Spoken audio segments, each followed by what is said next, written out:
Hi ನಮಸ್ಕಾರ ಎಲ್ರಿಗೂ welcome to Nandi truster.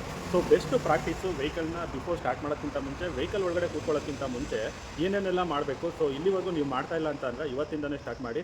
ಯಾಕೆಂದರೆ ಅದು ನಿಮಗೂ ಒಳ್ಳೆಯದು, ವೆಹಿಕಲ್ಗೂ ಒಳ್ಳೆಯದು, ಮತ್ತು ಸರೌಂಡಿಂಗಲ್ಲಿರೋರ್ಗೂ ತುಂಬ ಒಳ್ಳೆಯದು ಅಂತ ಹೇಳ್ತಾ. ಸೊ ಯಾವುದೇ ರೀತಿ ಡ್ಯಾಮೇಜಸ್ ಆಗೋದಿಲ್ಲ. ಈ ಬೆಸ್ಟ್ ಪ್ರಾಕ್ಟೀಸು ನನಗೆ ಗೊತ್ತಿರೋ ಮಟ್ಟಿಗೆ ನಾನು ನಿಮಗೆ ತೋರಿಸ್ಕೊಡ್ತೀನಿ. ಸೊ ಇವತ್ತಿನವರೆಗೂ ನೀವು ಮಾಡ್ತಾ ಇಲ್ಲ ಅಂತಂದರೆ ಇವತ್ತೇ ಸ್ಟಾರ್ಟ್ ಮಾಡಿ ಅಂತ ಹೇಳ್ತಾ ತೋರಿಸ್ತೀನಿ ನೋಡಿ.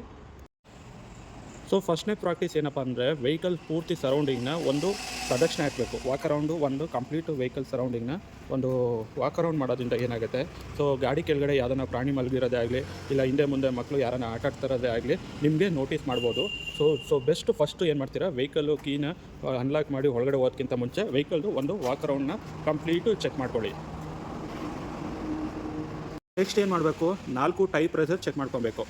ಸೊ ಯಾಕೆಂದರೆ ನೈಟು ಎಲ್ಲ ಹೋಗಿರ್ತೀರಾ, ಬಂದಿರ್ತೀರಾ, ರೋಡಲ್ಲಿ ಮಳೆನೋ ಏನೇನೋ ಒಂದು ಒಪ್ಕೊಂಡ್ಬಿಟ್ಟು ಸೊ ಪಂಚರ್ ಆಗಿದೆಯೋ, ಗಾಡಿಯಲ್ಲಿ ಏರಿದೆಯೋ ಏರಿಲ್ವೋ ಅನ್ನೋದನ್ನ ಫಸ್ಟು ಚೆಕ್ ಮಾಡ್ಕೊಳ್ಳಿ. ಮತ್ತು ಗಾಡಿ ಡ್ಯಾಮೇಜಸ್ಸು ಏನಾನ ಆಗಿದೆಯಾ, ಯಾಕೆಂದರೆ ನೈಟ್ ಟೈಮ್ ಡ್ರೈವಲ್ಲಿ ಗಾಡಿ ತೊಗೊಂಬರ್ತೀರಾ, ನಿಲ್ಲಿಸ್ತೀರಾ, ಮತ್ತು ಏನೂ ಅಬ್ಸರ್ವ್ ಮಾಡಿರಲಿಲ್ಲ. So tyre pressure, body line ಕಂಡೀಷನ್ನ ಒಂದ್ಸರಿ ಚೆಕ್ ಮಾಡ್ಕೊಳ್ಳಿ.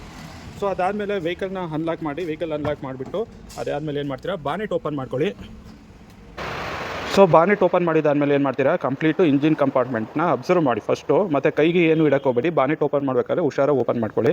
ಯಾಕೆಂದರೆ ಕೆಲವೊಂದು ಸರಿ ರ್ಯಾಟು, ಇಲಿ, ಹೆಗ್ಣ ಇಲ್ಲ ಹಾವು ಬಂದು ಒಳಗಡೆ ಸೇರ್ಕೊಂಡಿರುತ್ತೆ, ನಿಮಗೆ ಗೊತ್ತಾಗೋದಿಲ್ಲ. ಕೈಗೆ ಇಟ್ಟರೆ ಮತ್ತು ಸೊ ಚಾನ್ಸಸ್ ಆಫ್ ಅದು ಕಚ್ಚಿಗಿಚ್ಚ ಚಾನ್ಸಸ್ ಇರುತ್ತೆ. ಅದಾದಮೇಲೆ ಏನೂ ಇಲ್ಲ ಅಂತ ಕನ್ಫರ್ಮ್ ಅದಾದಮೇಲೆ ವೈರಿಂಗ್ ಕಂಪಾರ್ಟ್ಮೆಂಟ್ ಎಲ್ಲ ಚೆಕ್ ಮಾಡ್ಕೊಳ್ಳಿ. ಯಾವುದನ್ನ ರ್ಯಾಟ್ ಬೈಟ್ ಆಗಿದೆಯಾ ಅಂತ ಒಂದು ಸರಿ ನೋಡ್ಕೊಂಬಿಡಿ. ರ್ಯಾಟ್ ಬೈಟು ಮತ್ತು ಏನಾರು ಲೀಕೇಜಸ್ ಆಗಿದೆಯಾ ಅಂತ ಒಂದು ಸರಿ ಕೆಳಗಡೆ ಕೂಡ ನೋಡ್ಕೊಳ್ಳಿ. ನಿಮಗೆ ವೆಹಿಕಲ್ ಕೆಳಗಡೆ ಕೂಡ ಒಂದು ಸರಿ ಅಬ್ಸರ್ವ್ ಮಾಡ್ಕೊಳ್ಳಿ. ಯಾವುದನ್ನ ಆಯಿಲ್ ಗೀಯಲ್ಲಿ ಯಾವುದನ್ನ ಲೀಕೇಜಸ್ ಆಗಿದೆಯಾ ಸೊ ಅನ್ನೋನ್ನ ಒಂದು ಸರಿ ವೆಹಿಕಲ್ ಅಂಡರ್ಗ್ರೌಂಡ್ನ ಚೆಕ್ ಮಾಡ್ಕೊಳ್ಳಿ. ಯಾವುದನ್ನ ಲೀಕೇಜಸ್ ಇದೆ ಫೌಂಡ್ ಆದರೆ ವೆಹಿಕಲ್ನ ಯಾವುದೇ ಕಾರಣಕ್ಕೂ ಸ್ಟಾರ್ಟ್ ಮಾಡಬೇಡಿ. ಮತ್ತು ಆಯಿಲ್ ಗೇಜ್ನ ಒಂದು ಸರಿ ಚೆಕ್ ಮಾಡ್ಕೊಳ್ಳಿ. ಆಯಿಲು ಗೇಜಿಗಿದೆಯಾ ಇಲ್ವಾ ಅಂತ ಚೆಕ್ ಮಾಡ್ಕೊಳ್ಳಿ. ಬ್ರೇಕ್ ಫ್ಲೂಯಿಡ್ ಎಲ್ಲ ಚೆಕ್ ಮಾಡ್ಕೊಳ್ಳಿ.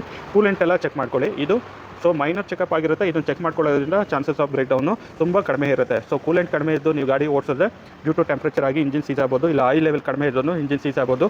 ಬ್ರೇಕ್ ಫ್ಲೂಯಿಡ್ ಲೆವೆಲ್ ಕಡಿಮೆ ಇದ್ದೂ ಚಾನ್ಸಸ್ ಆಫ್ ಬ್ರೇಕ್ ಫೇಲ್ಯೂರ್ ಆಗ್ಬೋದು.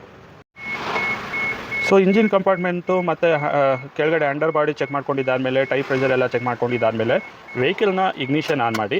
ವೆಹಿಕಲ್ ಇಗ್ನಿಷನ್ ಆನ್ ಮಾಡಿದ್ದಾದಮೇಲೆ ಇಷ್ಟೊಂದು ಲೈಟ್ಗಳು ಬರುತ್ತೆ. ಇಗ್ನಿಷನ್ನು ಆನ್ ಮಾಡ್ತಿದ್ದಂಗೆ ಯಾವುದೇ ಕಾರಣಕ್ಕೂ ಕ್ರಾಂಕ್ ಮಾಡೋಕ್ಕೋಗಬೇಡಿ. ಸೊ ಈ ಲೈಟ್ಸ್ಗಳೆಲ್ಲ ಆನ್ ಆಗಿ, ಮಾಲ್ ಫಂಕ್ಷನ್ ಲೈಟ್ಸ್ ಎಲ್ಲ ಆಫ್ ಆದಮೇಲೆ ಏನು ಮಾಡಿ, ವೆಹಿಕಲ್ನ ಕ್ರಾಂಕ್ ಮಾಡ್ಕೊಳ್ಳಿ. ಸೊ ಯಾಕೆಂದರೆ ಫಸ್ಟ್ಗೆ ನೀವು ಎಲ್ಲ ಆನ್ ಮಾಡ್ತಿದ್ದಂಗೆ ಕ್ರಾಂಕ್ ಮಾಡೋದು ಏನಾಗುತ್ತೆ, ಸೊ ನಿಮಗೆ ವೆಹಿಕಲ್ಲು ಕ್ರ್ಯಾಂಕಿಂಗು ಕರೆಕ್ಟಾಗಿ ಆಗೋದಿಲ್ಲ. ಪ್ಲಸ್ಸು ಅದಾದಮೇಲೆ ವೆಹಿಕಲ್ ಸ್ಟಾರ್ಟ್ ಮಾಡೋದಕ್ಕಿಂತ ಮುಂಚೆ ಯಾವುದನ್ನ ಆಕ್ಸೆಸರೀಸು ಆನ್ ಆಗಿದೆಯಾ ನೋಡ್ಕೊಳ್ಳಿ.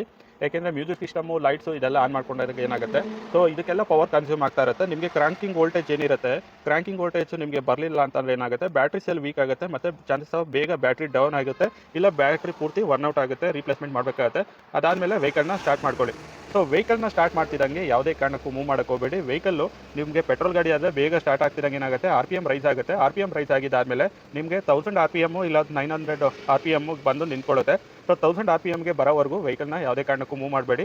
ಮತ್ತು ಫಸ್ಟ್ ಟೈಮ್ ವೆಹಿಕಲ್ನ ಆನ್ ಮಾಡಿ ಮೂವ್ ಮಾಡ್ತೀರಾ ಅಂತ ಅಂದರೆ ಇಮಿಡಿಯೇಟು ಗಾಡಿನ ಮೂವ್ ಮಾಡೋಕ್ಕೆ ಹೋಗಬೇಡಿ, ಆಕ್ಸಲರೇಷನ್ ಕೊಡಬೇಡಿ. ಯಾಕೆಂದರೆ ಇಂಜಿನ್ ಆಯಿಲ್ ಎಲ್ಲ ಡೌನ್ ಆಗಿರುತ್ತೆ, ನಿಮಗೆ ಲೂಬ್ರಿಕೇಷನ್ ಸಿಗೋದಿಲ್ಲ. ಸಡನ್ನಾಗಿ ಏನಾರ ವೆಹಿಕಲ್ ನೀವು ಪ್ರೆಷರ್ ಕೊಟ್ಟು ಏನಾರ ಆಕ್ಸಲರೇಷನ್ ಮಾಡಿದಾಗ ಏನಾಗುತ್ತೆ, ಒಳಗಡೆ ಪಿಸ್ಟನ್ ಎಲ್ಲ ವರ್ನೌಟ್ ಆಗುತ್ತೆ. ಸೊ ಇಂಜಿನ್ ಲೈಫ್ನೆಲ್ಲ ರೆಡ್ಯೂಸ್ ಆಗ್ತಾ ಹೋಗುತ್ತೆ.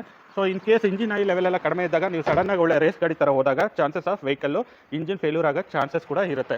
ಸೊ ಮತ್ತು ಗಾಡಿನ ಮೂವ್ಮೆಂಟ್ ಮಾಡೋಕ್ಕಿಂತ ಮುಂಚೆ ಹ್ಯಾಂಡ್ ಬ್ರೇಕ್ ಎಲ್ಲ ನೀವು ರಿಮೂವ್ ಮಾಡಿದಿರೋ ಇಲ್ವಾ ಅಂತ ಒಂದು ಸರಿ ಚೆಕ್ ಮಾಡ್ಕೊಳ್ಳಿ. ಯಾಕೆಂದರೆ ಕೆಲವೊಂದು ಸರಿ ಹ್ಯಾಂಡ್ ಬ್ರೇಕ್ನ, ಪಾರ್ಕಿಂಗ್ ಬ್ರೇಕ್ನ ಎತ್ತಾ ಇರ್ತೀರಾ, ಸೊ ಹಂಗೆ ವೆಹಿಕಲ್ನ ಮೂವ್ ಮಾಡ್ತೀರಾ, ಅದರಿಂದ ಏನಾಗುತ್ತೆ, ಬ್ಯಾಕು ಬ್ರೇಕ್ ಲೈನರು ಜಾಮ್ ಆಗುತ್ತೆ, ಇಲ್ಲ ಅದು ಬೇಗ ವರ್ನೌಟ್ ಆಗುತ್ತೆ.